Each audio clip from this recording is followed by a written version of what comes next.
Welcome to The Ring, to this very special edition, broadcasting live here from downtown Brussels.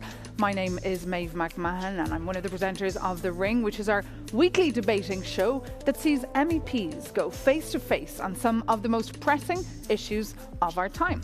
The topic that we're jumping into today is healthcare and who should pay. Europe is facing spiraling healthcare costs driven by an aging population and chronic diseases. At the same time, demand for new treatments is growing, raising crucial questions. Who should pay for healthcare innovation, and to what extent is health treated as a business? One key pressure point is the cost of new drugs and vaccines. Should the EU coordinate pricing for essential medicines to ensure equal access across member states, while also having tools to intervene in production and distribution during crises? Or should pricing and supply remain a national responsibility to prevent straining healthcare budgets and weakening market incentives? Tax debates in the pharmaceutical sector further highlight concerns about how much the industry should profit from public investment. Europe also faces longer-term challenges. Its healthcare system spends far more on treatment than prevention. The real question is not only how Europe will pay for healthcare, but what kind of healthcare system it ultimately wants to protect. Let's meet our panellists. Tilly Metz, a Luxembourgish MEP from the Greens European Free Alliance Group.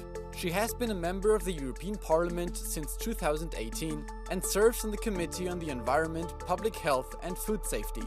In debates on EU health policy, she has advocated for stronger European cooperation on public health and greater transparency in the pharmaceutical sector.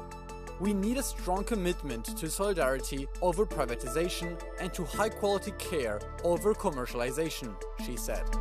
Stine Bosse, a Danish MEP from the Liberal Renew Europe group, elected to the European Parliament in 2024, she works on economic and industry-related issues and has spoken about the importance of maintaining Europe's competitiveness and innovation capacity.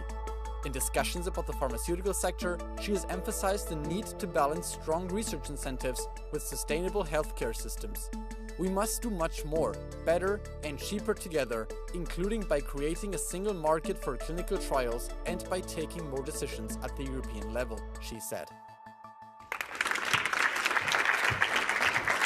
Welcome. So lovely to have you with us here for this very special edition of The Ring. So the idea here, ladies, is to give our viewers back home a bit of a taste of what exactly you get up to inside that European Parliament chamber, here in Brussels and also in Strasbourg. Sometimes you fire questions at each other, sometimes it gets a little bit heated. Today, as you know, we're focusing on healthcare and the future of it right here in the European Union, and who, of course, should pay.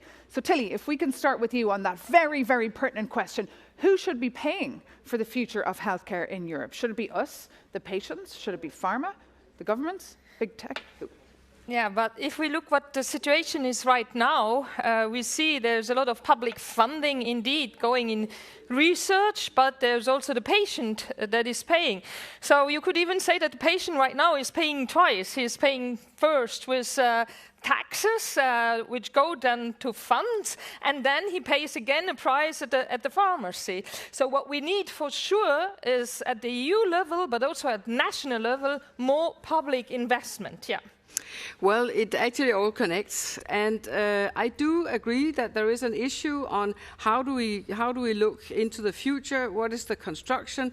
Is it all everybody has access to healthcare, or is it a different model? That has to be debated. But at the end of the day, it all starts and it all ends at the end of the day that we have a strong and competitive pharmaceutical sector, and then we can discuss who pays. And that's an important point, of course. Tilly Metz, if you look at the data, 1 in every 2 medicines, this is back 25 years ago, was invented or discovered right here in Europe.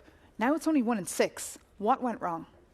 Exactly. I mean, if we go more to privatization and more leaving all the leadership to the pharma industry, we see that it doesn't work. Indeed, we still have innovation in Europe. We still have, but we are not really scaling up. But if we look innovation and there is no real added value for the patients, that's something we need to do better. So it's up to public authorities to take back their leadership and their responsibility. I mean, if we go more and more in private healthcare, there is a huge risk of even more commercialization of access to healthcare and of commodifying medicines and healthcare. Would you agree with that point, Stine Bosse? Yes, I do agree, but I don't think that a strong pharmaceutical sector is the opposite of having a totally sane and fantastic healthcare sector as such. I think these two things go hand in hand. But that is, of course, a question of funding. First of all, importantly enough, funding for the pharmaceutical sector, and then, of course, who pays? Is it tax paid? Is it universal access to treatment and to medicines? Or is it a private sector that we see growing? And there, I think we will have to face that there will be a blend. I am a strong believer in a strong universal healthcare sector that makes sure that there is access for everybody. I mean, we know that the private sector and the objective of the private sector are not necessarily aligned with what is really the public health need. But I agree, we need a strong pharma sector. We need to have manufacturing back in Europe, and we need to have the conditions. But the incentives for the pharma industry must not rely only on intellectual property rights. There are other models, other alternatives of incentives. There needs to be a better coordination from the public authority in order to make it more equal. And this issue of scaling up, how can we do better here? I mean, in Europe, we're great at research, we're great in the lab, but getting it to market then is always the big challenge. Yeah, and there I tend to disagree. So without letting go of the security level for our citizens, we should base much more on our EMA and less on our national entities. Because if you look at it, it is 578 days from the approval of a medicine till it in EMA till it reaches the patient. And on the European Medicines Agency, we'll come back to that point. I didn't say that it should not be the European Medicines Agency. I'm very pro-European. On contrary, we need better cooperation between the member states, and that can only be done at European level. I mean, on that I agree with you. And is the European Union ready for the next big pandemic? Because we know it's coming. I mean, we remember those terrible days of COVID, and we're being warned that the next pandemic is around the corner. Stine Bosse, is the EU ready for this? No. I mean, we are more prepared than we were. I mean, we have learned, and the institutions are also now stronger, and health is a stronger issue. You know, the fact that we now have the health committee, and it's a full committee, and so on. All these things point in the right direction. That's not reassuring our viewers, just having a committee. No. I agree. And here I'm back to that we need also a stronger collaboration between countries within the union. We need links also for ongoing healthcare, not only on the innovation side, but also on the delivery side, also between the hospitals. There's so many things that we can do a lot better and cheaper together if we work pan-European on these subjects. But I think one thing that we definitely learned from the pandemic is that we are over-reliant to the pharma industry. So we need the public sector to take more responsibilities again and to have a better coordination. To be too reliant to the pharma industry, I mean, that gives a lot of insecurities also regarding the supply chain, regarding the transparency on the real cost on research and development. I mean, I'm not against a strong pharma industry, but we must definitely also consider to have a European infrastructure on research and on production also of medicine. And I think we need to be ambitious there in order not to be too reliant and dependent only on the private sector, where we all agree that they have different objectives, and that is also perfectly okay. I mean, as I say, they are not necessarily aligned with what is really an added value of the medication. That's why there are certain sectors, like the orphan medicines, but also the antibiotics, where the pharma industry is not really interested because it's not really financially interested. So the objectives are different, and that's where we need a stronger public leadership of public authorities. That's the view from Tilly Metz. Let's hear your view there. You might have recalled that I'm not a socialist, but I do have a lot of social responsibility within the way I think about our citizens. So I cannot see, Tilly, that we should go for a fantastic publicly owned pharmaceutical sector. I think we need a strong, privately owned, privately financed pharmaceutical sector who can see the benefits of staying in Europe, developing in Europe, and delivering in Europe. And we also, of course, want to hear from you. You can always write to us at thering@euronews.com. We'll come back to it. Okay. Now it is time for our viewers to get a real taste of Inside the Chamber, when MEPs actually fire questions at each other. So now I'd like you to start with your first question for Tilly Metz. Well, Tilly, I just want to know, how on earth are you going to make sure that we can be able, from Europe, to deliver the best, the newest medicines, the fastest to our citizens? What is your prescription for that? I think it's very clear that we need to give incentives to the pharma industry and, on the other hand, to have kind of safe net by a public infrastructure in order to have innovation and to guarantee also accessibility to innovation to everybody. We need to put conditions on this public funding, and we need public authorities to play their role on asking accountability to the pharma industry and on asking transparency on the R&D costs, but also on how they develop their prices.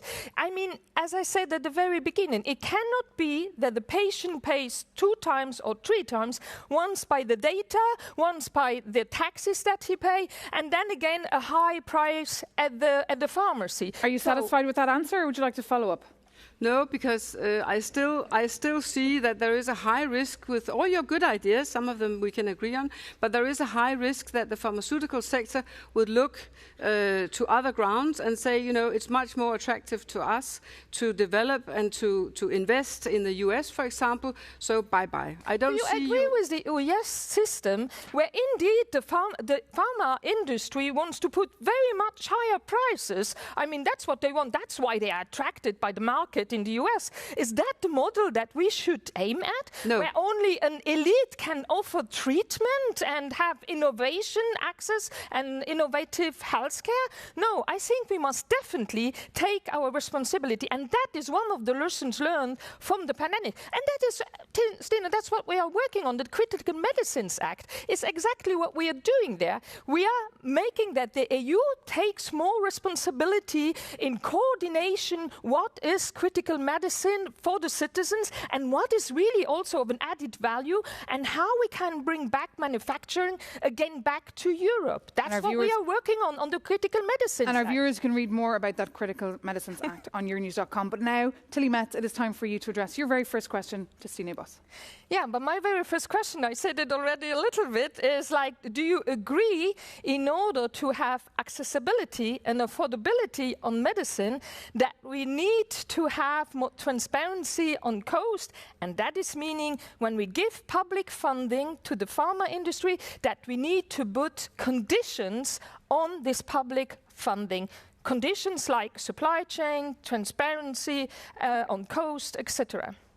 I think, first of all, and I will be repeating myself slightly, so bear with me, I think that it's the starting point will be that we have a strong pharmaceutical sector. And you might not agree. You think you jump right into it has to be state-owned and it has to be state-funded. I'm on another page there. Then, having said that, then I agree that there are areas, the Critical Medicines Act is a good example, but there are also other areas where we have to think differently as Europeans, but also as countries. And that's why this thing about the nearly 600 days to approval, that we have to get out. We need to make sure that the country's level of approval is not there. It doesn't make any difference. And then on top of that, if we say to ourselves that there's an 80% difference between the countries of the accessibility to medicines, of course that cannot be so. So we have a huge issue at our hands to level this out between countries and to protect our universal health care. But that is only protected if we have earnings. Earnings makes taxes. Taxes makes the money to actually finance healthcare. I know you had another long list of questions for each other, but we will have to wrap it there because we've now heard from our MEPs, and I would really like to bring in another voice here. I would like to bring in the voice now of the head of AstraZeneca, the CEO and executive director, that's Pascal Soriot. He recently said that the pharma industry in Europe will be reduced to a shadow of itself within 15 years. He said this due to two major threats facing the pharma industry. One, pharma companies are investing heavily in the US to avoid heavy taxes by the Trump administration. And of course, the other elephant in the room, China is of course the leader in generics and a major competitor when it comes to innovation medicines. So Tilly Metz, I'm curious to hear your view here on the concerns of the industry and of the CEO there of AstraZeneca.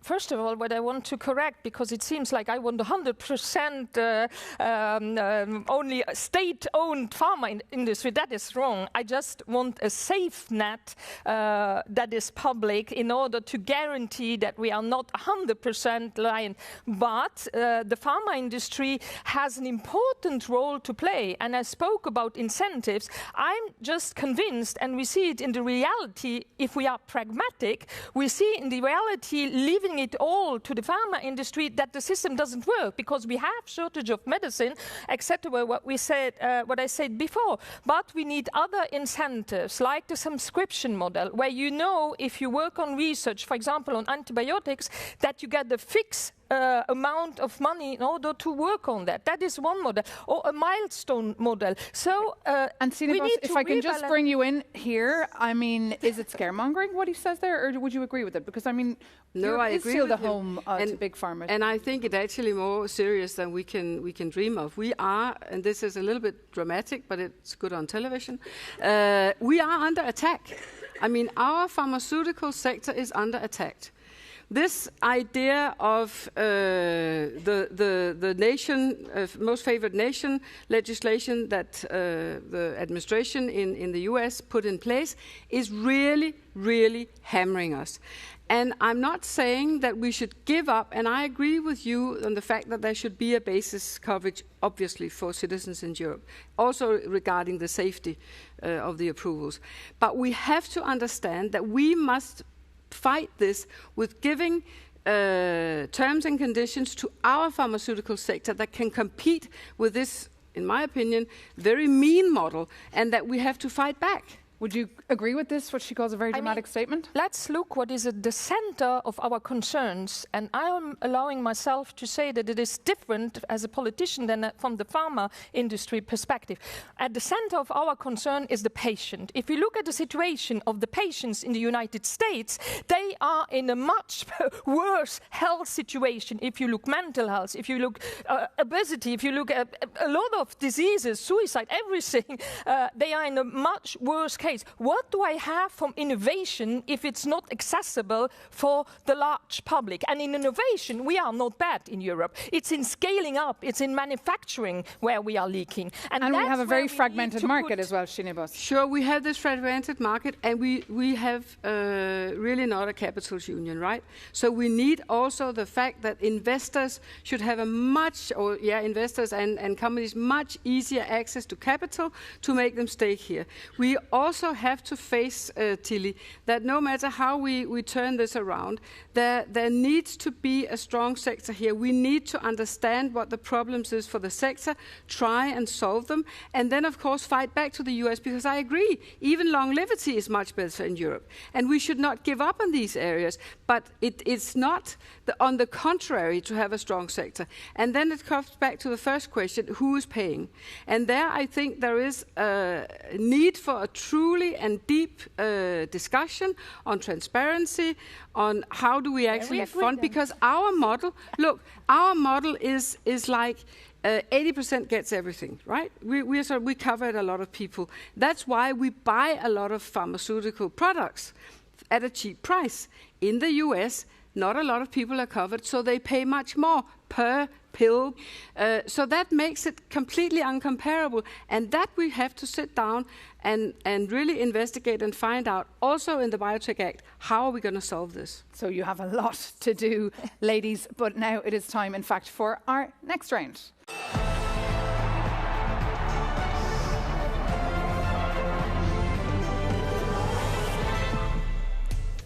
Now I'd like to bring in some figures. There is a big problem when it comes to Europeans having to wait for new medicines. The EU average is about 578 days. That's from approval to patient access. And it varies from country to country. Yeah. Patients in some countries have to wait 7 times longer than others. While the fastest is in Germany at 128 days, Portuguese patients wait the longest. So your reaction here to this inequality? Yeah, this is completely how it is. But of course, there is an explanation. It's not because Portugal wants to have a longer period for the population. It's about finances. It's about, can they afford it? And here we are, of course, entering into very, very difficult discussions, because a country like Denmark, if you compare us to Bulgaria, to Romania, then we are in for big, there's a big difference. And that we need to, over time, solve. But one of the ways to do it is to, again, what we can make better and cheaper together, we must, including the EMA, to save all the money in all the countries. And the irony is, in Germany, 128 days, that's supposed to be quick. I mean, that's a matter of life and death if you have to wait that long for your pills. Yes.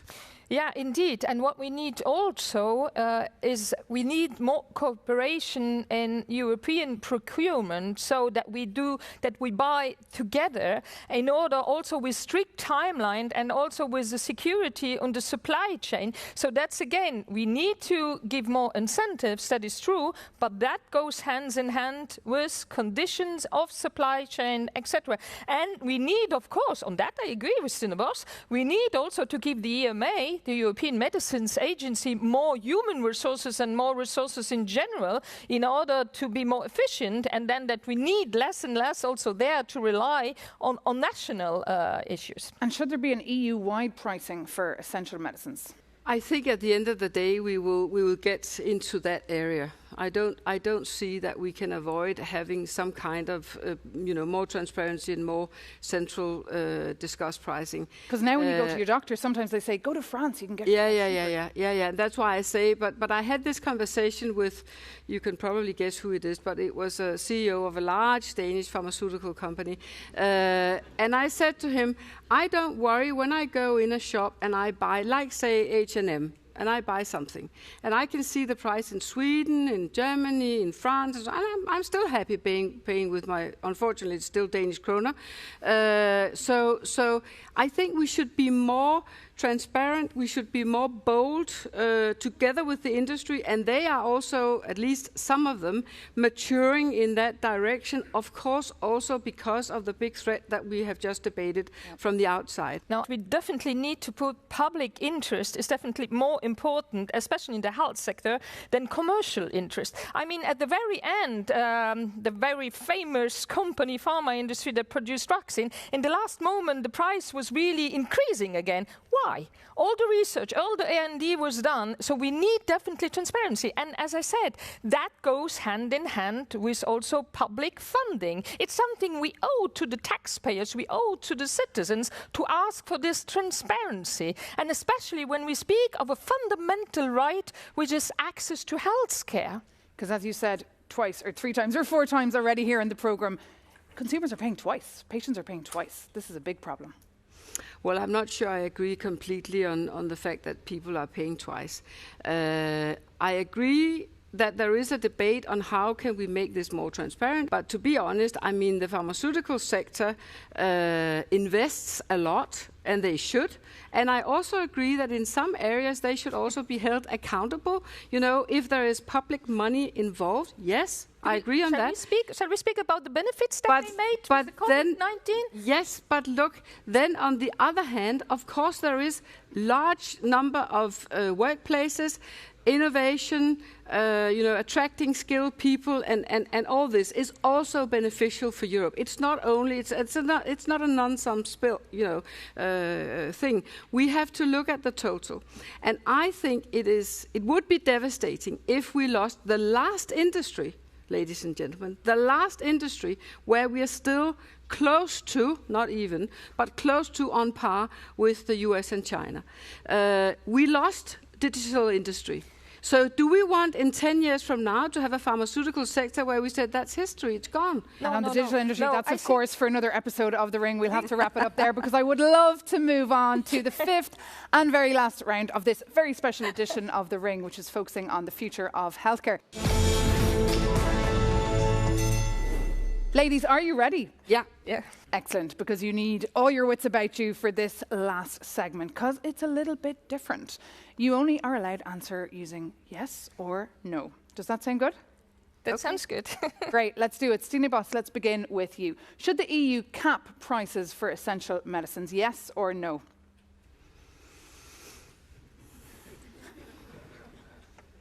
Can I have a yes, but? Very briefly. Yes, but it has to be limited to very, very special situations and very special medicines. Okay, let's see if you can do a yes or no here. Yes, it's a fundamental right. Access to fundamental medicines is a fundamental right. And another question coming for you both. Tilly, I will start with you. Should Brussels negotiate drug prices for all EU member states? I think that would be a strength if we do that. We saw at the COVID-19 that negotiating together gives us more power. So yes. So that's a yes. What about you, yes or no on this one? Down the road, it will be a yes from me also. Should patents be waived during major health crises? Yeah, of course. I mean, the patients, and this is... You say yes, Stine? I say yes to the fact that we're politicians, we need to keep our main focus on the patients. No doubt about that. And now a question you're both going to love. Should medicines be the same price all across the European Union? That's a long way to go there, but that would be coherent if we listen to the European citizens that want more healthcare and also so that's a big yes, a resounding yes. What about you? I mean, it goes hand in hand with what I just answered. So if you have a procurement way down the road that is common European, then of course you also have a transparent common pricing. And just finally, is the future of EU health and innovation bright? Yes. I'm a strong believer in the EU as such, and of course also in this sector, but we have to get a lot of our act together. And what about you, yes or no? Bright future or not? Yes or no? Bright future, yes, because we should listen to the citizens and we should put more funding and not cut the funding. Tilly Metz, did you agree with anything you've heard? Yes, she said that we should waiver the intellectual property rights during a pandemic. There you go. You see, it's here on The Ring where we get people to talk, disagree, and sometimes agree. Thank you so much, and a round of applause for our two MEPs on The Ring, Stine Bosse and Tilly Metz. Thank you.